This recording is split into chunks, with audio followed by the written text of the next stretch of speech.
4562 cincin kaisar naga 4564. Batu roh peri. Mereka bisa matei, dan mereka telah matei ratusan kali, tetapi jika jiwa mereka ditahan oleh sentian, itu akan merepotkan, dan bukan pertanyaan apakah harus matei atau tidak. Sentian bisa terus menyiksa mereka dan membuat mereka lebih buruk dari kematian. Apa yang akan kamu lakukan? Zhang Lao meraung pada sentian dengan sangat marah. Aku hanya ingin kamu mengajakku melihat kota binatang itu, dan aku tidak punya niat lain. Kata sentian, tidak mungkin. Jika aku membawamu ke kota binatang dan penguasa kota mengetahuinya, keluarga kita tidak perlu hidup, mereka akan musnah. Zhang Lao berkata dengan sangat tegas. Bagaimana itu bisa diketahui? Aku juga memiliki aura ras binatang di tubuhku, dan aku bisa menyatu sepenuhnya denganmu. Jika kamu tidak setuju, maka aku hanya bisa menggunakan api pamungkas untuk membakar jiwamu setiap hari, membuatmu hidup dalam kesakitan setiap hari.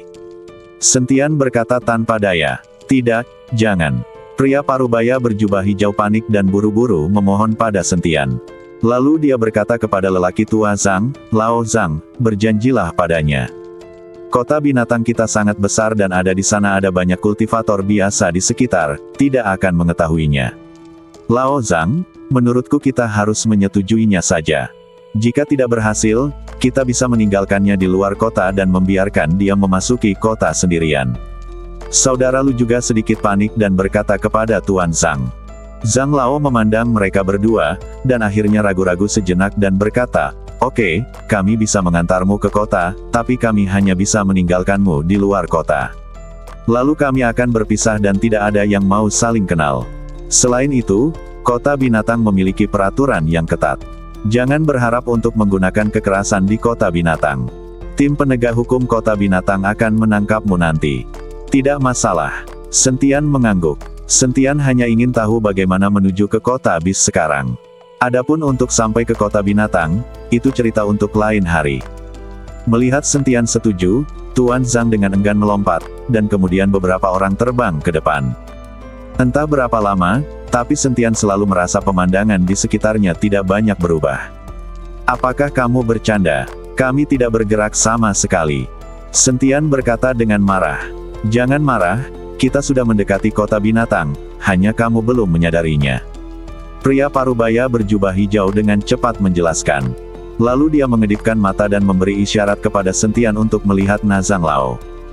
Sentian mengikuti pandangan pria parubaya berjubah hijau dan melihat ke arah Zhang Lao, dan menemukan sesuatu yang mirip dengan kompas muncul di tangan Zhang Lao. Ada juga penunjuk di dalamnya yang terus bergetar, tetapi Zhang Lao terus bergerak ke arah penunjuk tersebut. Selama ini kita berada dalam ilusi. Hanya benda yang ada di tangan Zhang Lao yang bisa membawa kita keluar. Tanpa benda ini, bahkan kami orang-orang dari kota binatang tidak akan bisa meninggalkan lingkup kota binatang sama sekali. Lao Zhang menghabiskan banyak uang untuk mendapatkan benda itu dari istana tuan kota, jika tidak, kita bertiga tidak akan bisa mengeluarkannya. Pria parubaya berjubah hijau berbisik kepada Sentian. Dia sengaja mencoba menyenangkan Sentian, dan terlihat jelas bahwa dia takut mati. Sentian mengangguk dan mengikuti mereka bertiga lebih lama. Segera, cahaya putih tiba-tiba muncul di depan mata Sentian, dan kemudian sebuah kota besar muncul di depannya. Melihat kota di depannya, Sentian sedikit terkejut. Dia telah melihat banyak kota di surga dan dunia manusia. Bahkan kota kekaisaran dinasti Xiao, Sentian telah memasukinya berkali-kali. Tapi kota di depannya jauh lebih besar dari kota manapun yang pernah dia lihat. Dan di sekitar kota, ada banyak desa dan kota, besar dan kecil. Tempat ini seperti sebuah kerajaan kecil. Kota besar ini diperkirakan mampu menampung ratusan ribu biksu. Ini kota binatang buas, kamu bisa menjaga dirimu sendiri. Zhang Lao memandang Sentian dan berkata. Sentian mengangguk, lalu melambai dan mengembalikan jiwa ketiga orang itu satu sama lain. Setelah mendapatkan jiwa, ketiga orang itu menghilang seketika, tidak mau tinggal bersama Sentian bahkan walaupun sekedar sekali tarikan nafas.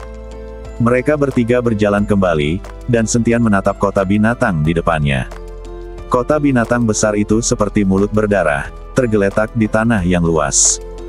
Sentian mendekati kota binatang, tetapi ketika dia masih agak jauh dari kota binatang, tiba-tiba ada gelombang energi spiritual, dan kemudian tubuh Sentian jatuh dengan cepat. Sentian tiba-tiba panik, dia tidak mengerti alasannya. Energi spiritual di tubuhnya sepertinya terhalang oleh sesuatu, menyebabkan tubuhnya mulai jatuh. Meski tidak ada perlindungan spiritual, tidak akan ada masalah jika tubuh fisik Sentian jatuh ke tanah. Bagaimanapun, tubuh fisik Sentian sekarang begitu kuat hingga kebal. Tetapi jika jatuh seperti ini itu akan sangat memalukan. Terbang tidak diperbolehkan dalam jarak 100 mil dari kota binatang, dan Anda tidak tahu jarak ke titik observasi. Jika Anda dengan paksa menerobos dan terbang dalam jarak 100 mil, tim penegak hukum akan datang. Ketika Sentian terjatuh, seorang gadis mengenakan pakaian merah dan memegang pedang berkata kepada Sentian. Sentian melihat gadis itu tidak jauh darinya dan jatuh dari langit. Dan ada biksu lain yang jatuh ke tanah pada jarak yang sama. Rupanya, hanya Sentian sendiri yang terpaksa terjatuh. Saya sedang sibuk sekarang dan tidak memperhatikan. Sentian dengan cepat menjelaskan. Dia benar-benar takut orang-orang ini akan meragukan identitasnya dan mengetahui bahwa dia sama sekali bukan dari kota binatang. Lagi pula, mustahil bagi orang-orang di kota binatang untuk tidak mengetahui aturan kota binatang. Setelah jatuh ke tanah, banyak biksu berjalan menuju kota binatang. Sentian melihat bahwa sebagian besar dari orang-orang ini adalah kultivator di alam kesengsaraan. Yang memiliki level terendah adalah gadis yang baru saja berbicara dengannya, seorang kultivator tingkat ketiga di alam kesengsaraan. Mengingat levelmu tidak rendah, kedepannya kamu harus lebih memperhatikannya. Jika kamu tertangkap oleh tim penegak hukum, kamu akan dikuliti bahkan jika kamu mati. Gadis itu mengingatkan Sentian. Terima kasih atas pengingatmu, aku akan lebih memperhatikannya, kata Sentian sambil tersenyum tipis. Untuk apa kamu ke kota binatang? Untuk mengunjungi kerabat dan teman, atau untuk menjual sesuatu? Gadis itu bertanya pada Sentian. Sentian berpikir sejenak dan kemudian berkata, saya akan menjual sesuatu, bagaimana dengan Anda? Saya juga pergi menjual barang, dan saya mampir menemui saudara laki-laki saya. Saudara laki-laki saya ditangkap oleh tim penegak hukum dan dimasukkan ke dalam penjara. Butuh waktu 100 tahun sampai dia dibebaskan, kata gadis itu. Mungkin memikirkan kakaknya, ekspresi gadis itu menjadi sedikit tertekan. Sentian hanya menatap gadis itu dan berjalan lurus menuju kota binatang tanpa berkata apa-apa.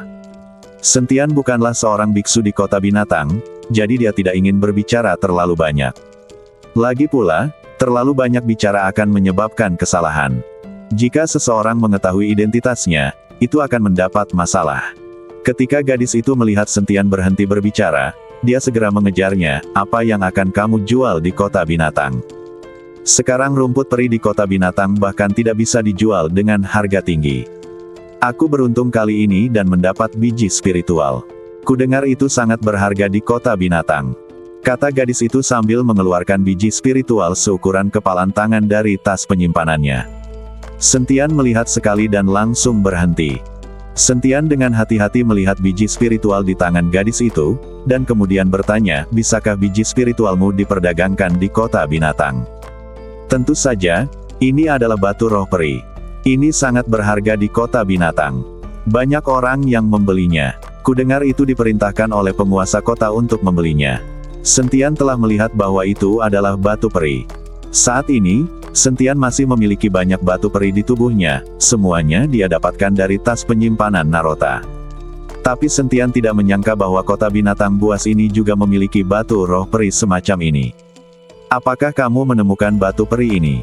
Sentian terus bertanya. Daerah ini sangat bagus. Sekarang orang-orang mencari batu peri di seluruh pegunungan dan dataran. Pernahkah Anda melihat orang-orang ini datang ke kota?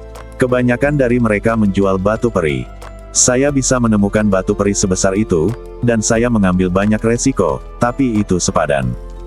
Setelah menjual batu peri, saya bisa membantu saudara saya merawatnya sehingga dia tidak perlu menderita terlalu banyak di penjara.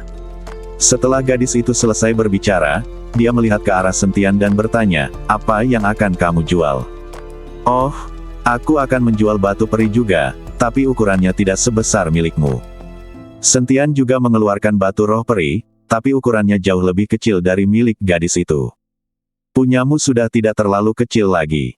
Aku tahu tempat yang menawarkan harga batu peri tertinggi. Ikuti aku. Ngomong-ngomong, aku belum tahu namamu. Namaku Yao Mei. Gadis itu mengikuti Sentian dengan antusias. Namaku Sentian, kata Sentian sambil tersenyum tipis. Mereka berdua berjalan bersama, karena jaraknya masih 100 mil dari kota binatang, jadi butuh waktu lama untuk sampai ke sana. Tapi mereka berdua baru saja berjalan tidak jauh, dan Sentian sedikit mengernyit dan ekspresinya menjadi waspada. Karena tidak jauh di belakang mereka, beberapa aura sedang mengunci mereka. Gadis itu sepertinya tidak memperhatikan apapun, dia masih berjalan ke depan dengan senyuman di wajahnya, mengobrol dengan Sentian sambil berjalan. Yao Mei, kamu mencuri batu roh peri milik guru tertua dan kamu berani pergi ke kota bis untuk menjualnya secara terang-terangan. Kamu benar-benar menentang arus. Pada saat ini, beberapa sosok bergegas keluar dari belakang Sentian dan yang lainnya, lalu menghalangi jalan Sentian dan Yao Mei. Ketika Yao Mei melihat orang-orang ini, dia tidak takut. Dia bergerak ke arah Sentian dan berkata, siapa yang mencuri batu roh peri putra sulung? Saya baru saja pergi ke kota binatang untuk menemui saudara laki-laki saya. Jangan coba-coba menjebak saya. Saudara Sen dan saya akan pergi ke kota binatang bersama-sama. Jika kamu mengganggu saudara Sen, kamu harus berjalan-jalan tanpa makanan. Orang-orang ini semua memandang Sentian, dan wajah mereka menunjukkan sedikit masalah. Orang-orang ini semua berada di alam kesengsaraan tingkat kelima atau keenam. Mereka tidak berani untuk tidak menghormati Sentian, biksu alam kesengsaraan tingkat 9. Tapi mereka di sini untuk mendapatkan kembali batu roh peri, dan mereka tidak bisa membiarkan gadis itu pergi. Rekan Tao, kami dari Gesibao. Gadis ini telah mencuri batu roh peri putra sulung kami, jadi kami harus mengambilnya kembali. Kami juga berharap rekan Tao tidak ikut campur. Seorang biksu berjanggut mengangkat tangannya ke arah Sentian dan berkata, suara serak. Kamu berbicara omong kosong. Aku sendiri yang memilih batu roh peri itu, bukan putra sulungmu. Saudara Sen, jangan dengarkan omong kosong mereka. Mereka hanya menganggapku lemah dan ingin menindasku. Kemudian gadis itu meraih lengan baju Sentian dan berkata dengan wajah sedih. Apakah kamu mencuri batu roh peri atau mengumpulkannya? Itu tidak ada hubungannya denganku. Setelah Sentian mengatakan itu, dia langsung mendorong tangan gadis itu. Gadis itu tertegun sejenak, dan beberapa orang dari kastel-kastel mengelilinginya. Adik, keluarkan batu roh peri dan aku bisa mengampuni nyawamu. Kamu benar-benar bukan laki-laki, dan kamu tidak tahu bagaimana menghargai kecantikan wanita. Sayang sekali aku sudah lama bersamamu.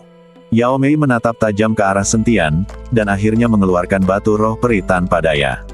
Setelah pria berjanggut itu mengambil batu roh peri, dia melambaikan tangannya dan mengendalikan Yao Mei. Biarkan aku pergi, dan aku akan mengembalikan batu peri itu padamu. Aku ingin pergi ke kota binatang untuk menemui saudaraku, aku ingin bertemu dengan saudaraku.